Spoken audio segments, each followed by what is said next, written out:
The Chaser Report is recorded on Gadigal land. Striving for mediocrity in a world of excellence. This is the Chaser Report. Hello, you're listening to The Chaser Report with Charles and Dom, who aren't here right now because they're currently fleeing Russia, with more on that in the days to come. In the meantime, my name is Lachlan. Thank you for sticking with us today as we have another throwback episode, and this one's one that I'm particularly fond of because it's coming from our War Stories treasure trove. Yes, War Stories, that series that we did last summer, the summer of 2022, where we took a look at some of the classic Chaser stunts from the old TV show days. Now, if you're listening to this podcast, there's a fair chance that you're a fan of those old TV shows. I know that I am. I am a fan of this company before I am a worker, is what I'm putting on my tax return this year.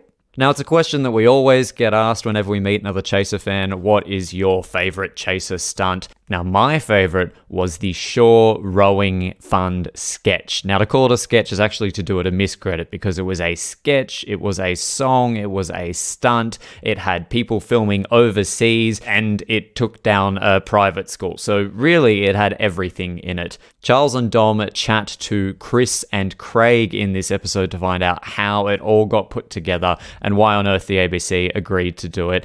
All of that is coming up right after this. Charles Firth and I, Dom Knight, here once again with Chris Taylor and Craig Rucastle. It's a full house today. 4 mics. Hello. Yes, great to be here. How are you going? How is the start of this so awkward? It's supposed to be an easy, I thought light you guys summer were broadcasters. Yeah, Have you you're not mastered the art of professionals. a hello, welcome to the show? Now, today we're talking about bang. Why is there always awkwardness at the start of every one of these? Don't you understand? Haven't you listened back to the great interviews of Chris Taylor on Triple J of bands there? seamless things. Always just, and where Chris would ask these brilliant questions about albums he'd never heard, movies he'd never seen, books he'd never read, but never was there a moment of doubt. No. Sometimes he would convince the people. They'd be sitting there thinking, I don't remember acting that part in the movie. But Chris was so convincing, they just went to go along with it. Yes. Yeah, that's true. Sam Worthington started to believe he probably was in My Fair Lady. But that's possible. Maybe the problem here is with you're too well prepared. You're too across your brief.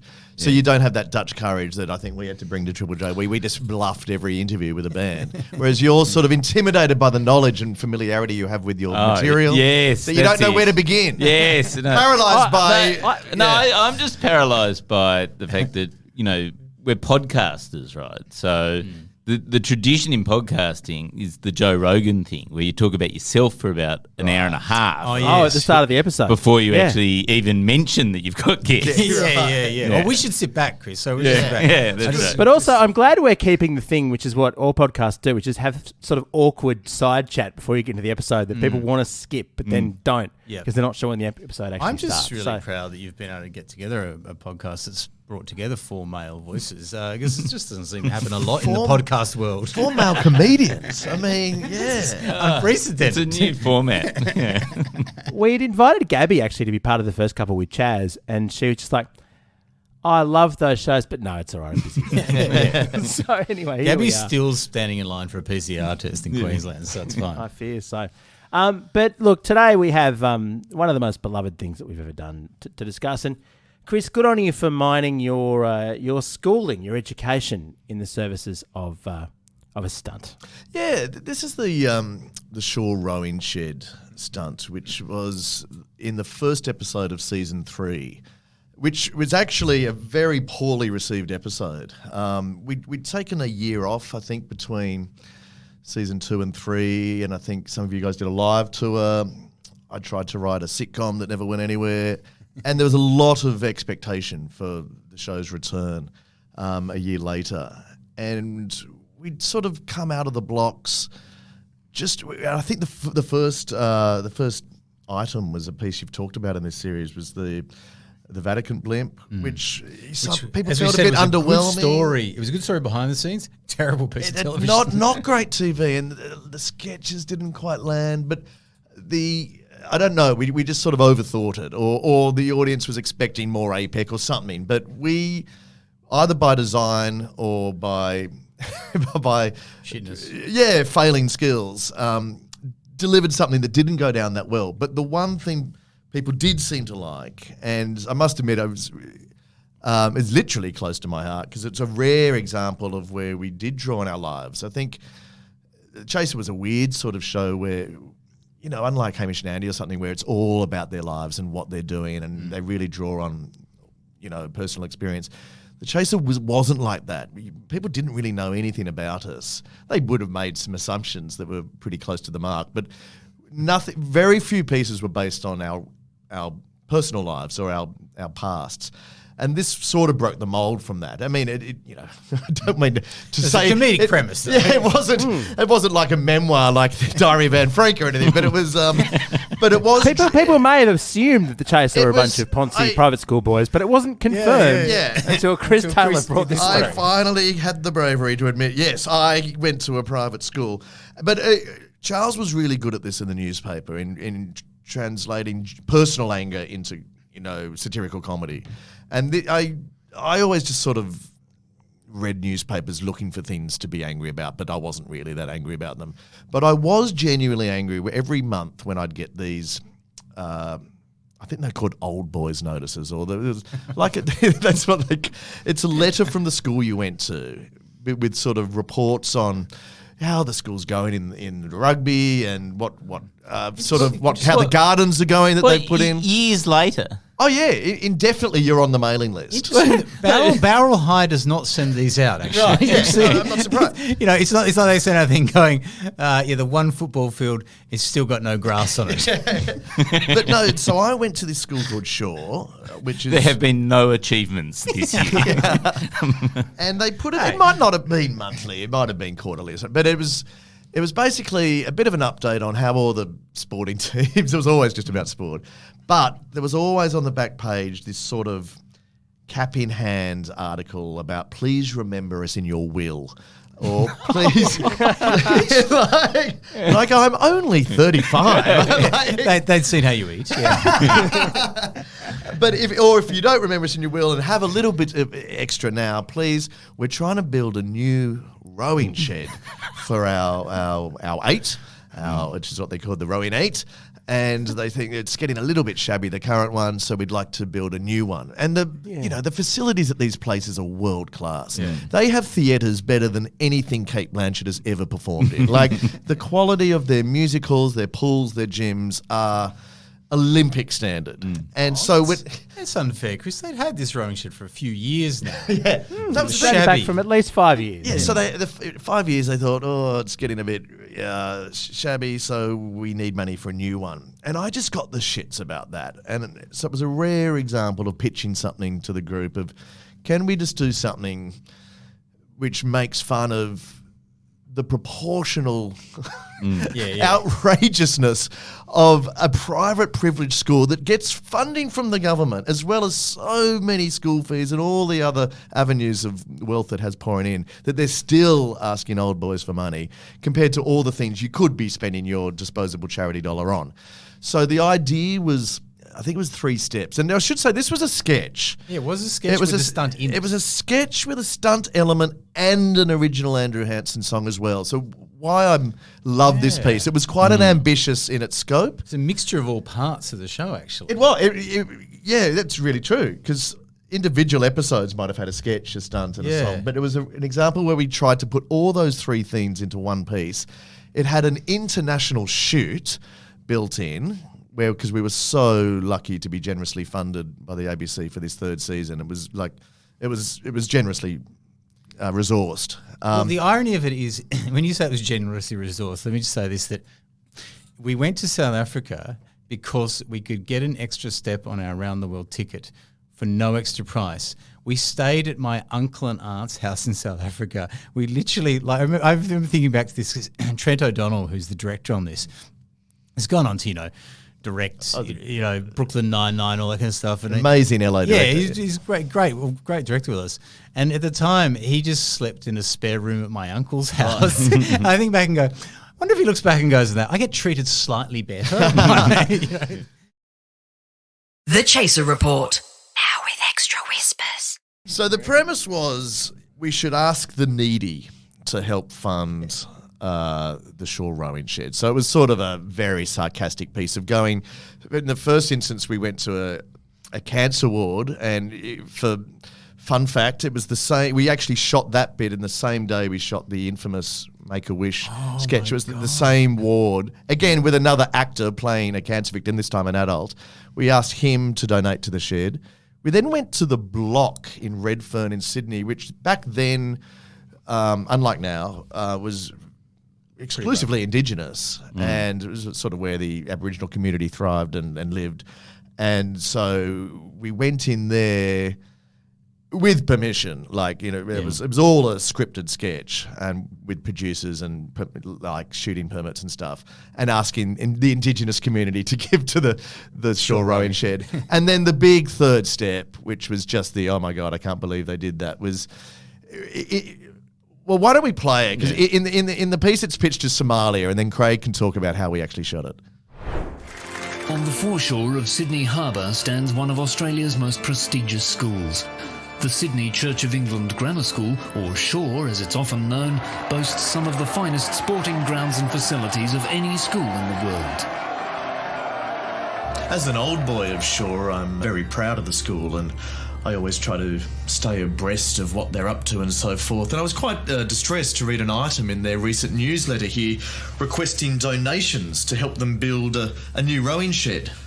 I knew at once I couldn't possibly live with myself if I just sat by and did nothing. Enlisting the help of friends, Chris went cap in hand to a terminal cancer clinic to speak to the patients about the schoolboy rower's plight. Look, I'm sure you're probably in a little bit of pain right now, but I'm just wondering if you wouldn't mind helping out the Shore Rowing Shed Fund? Determined to widen their fundraising efforts, Chris sought to raise awareness among Australia's Indigenous communities. While another volunteer, Craig Woodcastle, travelled to Somalia to run education campaigns about the rowing shed crisis in Australia. We've had a really great response here in Somalia.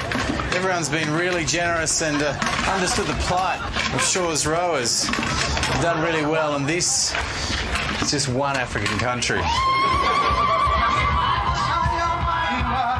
On January 18th this year, Somalia's biggest names in music got together to put on a live concert to raise money for the Shore School Shed Relief. There's a river I have been to where schoolboy hearts have played. From Australia, just trying to collect some money. I haven't got. You haven't got any money for that? But they're in a very old rowing shed from 1998. To a place where angels tread, but the currents will to the Shore Rowing Shed with the GPS.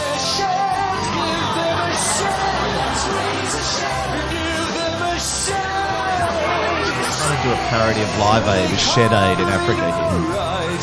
So they need to row instead.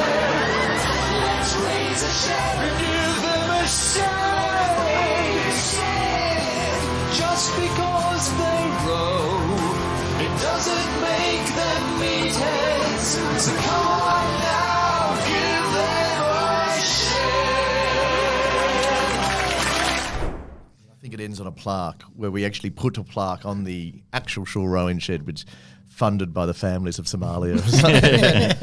And it was, I'm really quite proud of this piece because it's sort of, it is something that shits me about these private schools, and mine in particular, and just the commitment again to not just sort of, maybe in early Chaser we would have just ended it at one of those local steps of going to hospitals or to an Indigenous community, but to then go to Africa, the genuine home of famine and the needy, and to see. So how was, because I wasn't on the shoot. No, yeah. What part of it was scripted sketch and how much was stunt? It was a very it was an interesting shooting experience, to be honest, because we had like a day and we had a local fixer, but we went to Soweto and basically just outside of Joburg. So the African township outside of Joburg, which has come a long way, but it's still there's a lot of poverty there. And it wasn't lined up. So basically you'd written a sketch and I then had to go and find people in the Soweto township and try and get them to perform what you wanted to do. And did things like, so the part there where I did door knocked and somebody answers, that's not set up. Like I literally went around door knocking and real. So it was real. So we did it as if it was a real thing and asked them to donate to Shore Rowing Shed. And of course you got really natural responses that way because they were like, what the fuck are you talking about? But it was. There's bits where we'd obviously taken over props like the shore boater. Yeah. And we got local rowing people. oars and that was, I guess, more scripted. Yeah, but we basically went in with the fixer and we just the fixer and I go and talk to people and go, hey, do you want to be involved in this sketch for Australian television? And I had some money trying to kind of get people in and pay them a little bit. It was very awkward at times because people would we had these people I remember in a bucky, a ute, and so bucky and they were all kind of going along together and we got them involved and I kind of gave the guy who was driving some money to give to everyone and then later somebody came back to me and said, how come you didn't give me any money? I was like, well, he's meant to give it to you as this whole kind of awkward thing. And not only that, right near where we did the door knock, it got quite tense at one point because there was a little bar there that kind of got tense to the point where there was like a brawl happening there and we had to get the fuck out of there quite quickly. Right. So it was a...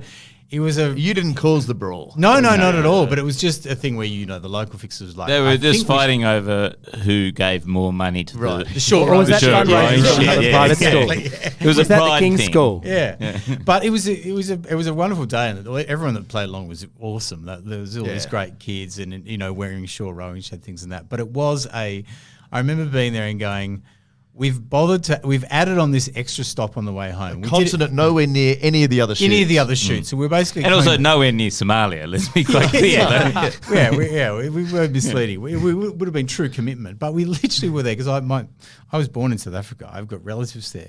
We literally just were bunking down with relatives of mine. Right. We had one day there to shoot this thing. And it wasn't all pre-prepared. It was just kind of going there and going, okay, Chris wants this to happen. Let's see if we can fucking make this happen in the day we have that. It was fantastic. It was a really fun day. It came together so well. I was really, really pleased with it. And it's been interesting since that's gone out because often, younger kids who went to shore love it. Like it was actually amongst the students, it was really, really popular, and they absolutely got the satire and shared the opinion. And they got all the money. And they got a new rowing shed. But what's interesting is that the school itself hated it. I can imagine. Because I was always a little bit jealous of everyone else in the chase. Not jealous, but I noted that you guys tend to go back to your old school to talk to students about the chaser or about... I think this is the grammar people. Oh, not me. I think like Jules and certainly you, Dom and Chaz, I know you've all done speaking engagements, which are lovely, and you're always happy to do them. Shaw has never asked me back, and is actually, even when I've sort of... really? There were a couple of times we needed locations for other shoots, like down the track for Hamster Wheel. We needed like a science lab or a school, and we get, for some reason, a researcher on the show who wasn't aware of the history of the tension between Shaw and me just said, can we shoot in your lab? And they said, is this the chaser? No, Chris Taylor said some very rude things about us on air, slammed the phone down. And it's sort of, dude, like it's a joke, and it just sort of compounds their reputational problem. Like that they can't even... But also you raised awareness of the rowing show. I mean, this has put it on the national agenda. They're probably too busy spitting on poor people or something. Yeah, well, it did become the school that, started... That's right. That wasn't a random thing by chance. That was a real reference. That was a muck-up day. No, that was a muck-up day. Just a few years ago, it's good to see. They had a muck-up day where one of the points was to spit on poor people, and then the reaction by the parents was not to go, "Oh, that's terrible, what I've done," but it's, "How dare you impugn the reputation of our kids by reporting?" Yes, their anger was with the reportage. That is good to see there again that they've learnt the lesson of the satire of the shore rowing. And it's impressive that you took the issue to a television program with an audience at the time of over 1 million people, and they still learned nothing from it. So well done to Shaw. Gears from Road Microphones for part of the Acast Creator Network. Catch you next time. See ya. Bye.